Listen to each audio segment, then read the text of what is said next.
everybody! Today, I, Averina from 10H number 6 and my friend Lidwina Kennaya from 10H number 19 are going to present the history of Demak Kingdom. Now, I'll introduce Demak Kingdom. Demak Kingdom was the first Islamic kingdom on the island of Java, precisely located on the north coast of Java.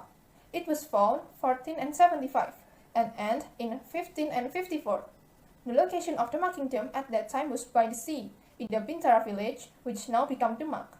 Demak Kingdom was the root of the Pajang Kingdom, which was found by Joko Tingkir.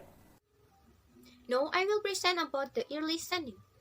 The Kingdom of Demak, founded in the 15th century, is regarded as a pioneer of the spirit of the Islam in Java, one of which is truly a strong scholar in Javanese tradition, namely Wali Songo.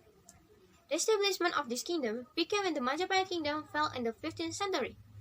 Some areas under Majapahit rule eventually broke away, one of which was the Demak Daji. The founder of the Demak Kingdom is Raden Patah, who was able to bring the Demak Kingdom to success in various fields. After Raden Patah died, the government was led by Patiunus, a strategist who was feared by the Portuguese.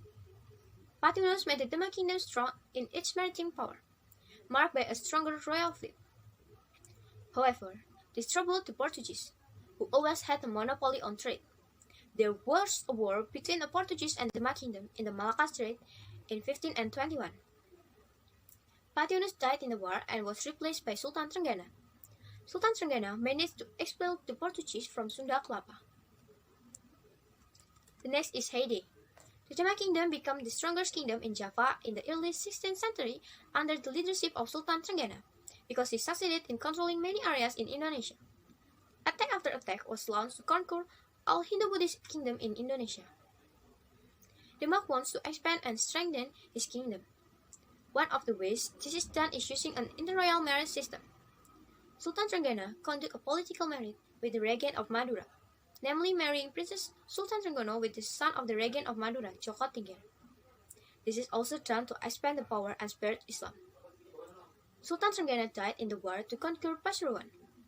His position was replaced by Sunan Prawoto.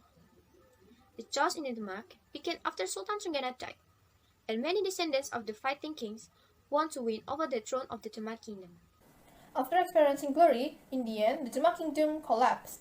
The period of destruction of the Demak Kingdom began when the inauguration of Raden Mukmin as a Sunan was opposed by Prince Sekar.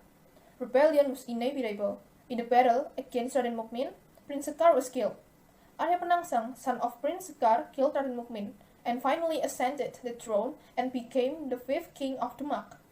In 1554, there was a rebellion by Adipati Pajang Joko Tingkir, Hadiwijaya, to seize power from Arya Penangsang. In this incident, Arya Penangsang was killed by Wijaya, Joko Tingkir's adopted son. With the killing of Arya Penangsang as the fifth king of Demak Kingdom, the era of the Demak Kingdom ended. Joko Tingkir moved the government center to Pajang and founded the Pajang Kingdom. The reign of the Demak Sultanate was completely over in 1554. There are 5 kings who have led the Demak Kingdom. Raden Patah was the founder and the first king of the Demak Kingdom. He reigned from 1475 to 1518. Then, Duke Unus, who was his son-in-law, replaced him until 1521. Duke Unus died in the second invasion of Malacca against the Portuguese and was replaced by Sultan Trenggana, who known as Pangeran Sabranglor. But unfortunately, Sultan Trenggana died after the battle to conquer Pasuruan in 1546, and his position was replaced by his son, Sunan Prawoto, with his birth name Raden Mukmin. He reigned until 1547, and the last king is Arya Penangsang. How do the Demak Kingdom adapt to other religions or kingdoms? The Demak Kingdoms can adapt to other religions or kingdoms because it spread religion by using local arts and culture. In its distribution, Wali Songo also perfected the form and play of the puppet so that it didn't conflict with Muslim. The Demak Kingdom has experienced many developments in various fields, including religion, socio-culture, politics, and economy. In religion field, the Demak Kingdom was once the center of the spread of Islam with the central role of Wali Songo. This period was the initial phase of the development of Islamic teachings in Java. In terms of socio-culture, the life of the Demak Kingdom people has been running regularly. The government used Islamic law, but the old norms and traditions are not abandoned. The cultural product of the Demak Kingdom was a culture related to Islam. There is a culture called Sekatan culture. This culture was pioneered by Sunan Kalijaga to attract people to embrace Islam. The Sekatan tradition is still preserved today in Cirebon, Yogyakarta, and Surakarta. The cultural product of the famous Demak Islamic Kingdom, which is still standing, is the Great Mosque of Demak. The Great Mosque of Demak is a symbol of Demak's greatness as an Islamic kingdom. The social system of the Islamic kingdom was more egalitarian, such as the implementation of Friday prayers simultaneously between officials and ordinary people. This, of course, was a form of novelty that was not previously encountered in Java, especially in the feudal system, which placed a very high position of ruler.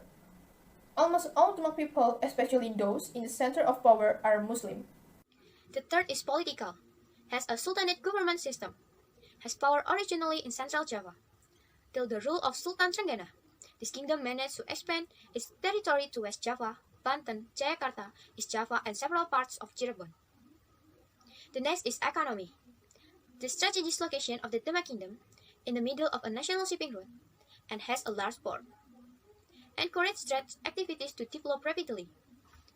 The Demak kingdom was also known as a maritime kingdom and a producer of rice, salt, and teak. The absence of a friendly kingdom in Java was also a factor. The next is legacy evidence of the Demak kingdom. The first is Demak Great Mosque. The building that was founded by Wali Songo in 1479 is still standing strong until now, although it has undergone several renovations. The second is pintu pledek. In Indonesia, pledek means lightning. Therefore, pledek door can be interpreted as a lightning door. This door was made by Ki Ageng Sela and is the main door of the Great Mosque of Demak. The third is Soko Tatal and Soko Guru. Soko Guru are poles up to 1 meter in diameter which function as solid support for the building of Demak Mosque. The fourth is Beduk and Kentongan. These two tools were used in the past as a means of calling the people around the mosque to come immediately to pray 5 times after the call the prayer was announced. The fifth is Wudu Pool site. This site was used as a place for observation for students or pilgrims visiting the mosque to perform prayers. The sixth is Maksura. It's a wall carved with Arabic script calligraphy that adorns the building of the Demak Mosque. The seventh is Dampar Kencana, the throne of the sultans, which was later converted into a sermon pulpit at the Great Mosque of Demak. The eighth is Plate Champa, plate given by a daughter from Champa, who was the mother of the Raden Patah. The ninth is tomb of Sunan Kalijaga. Sunan Kalijaga, which was one of the Sunan Wali Songo who preached around Java. Sunan Kalijaga died in 1520 and was buried in Kalilangu village, adjacent to Demak city. The tenth is Mihrab, which was a priest, is also legacy of the Demak kingdom, which contained a picture of the inscription of the Kondro Sengkolo inscription. The next is Western, a place of prayer in the congregation of women. And the next is Surya Majapahit, an octagonal-shaped decoration that was famous in the Majapahit era. Based on the history of the Demak kingdom that we have discussed, there are several exemplary values that we conclude. First, there is the attitude of loving the country, being brave, egalitarian, and never giving up. These attitudes exist in the people and high-ranking officials of the Demak kingdom. For example, Patiunus, who was so fierce when fighting against colonialism, even though the Demak war fleet was far behind in terms of the number of ships, soldiers, and weapons. However, he continued to persist in his commitment to free the world from colonialism. They also persisted, earnestly, and sincerely fighting for Islam. Then, there is the attitude of tolerance and unity like that of Raden Patah. He is very tolerant of other religions. He likes to unite his people so as not to be divided. And the last one, Demak kingdom is a kingdom that respects other religions or kingdoms. It is the end of our presentation today about Demak kingdom. We would like to ask an apology from all of you if we have made mistakes in our presentation today. Thank you for your attention.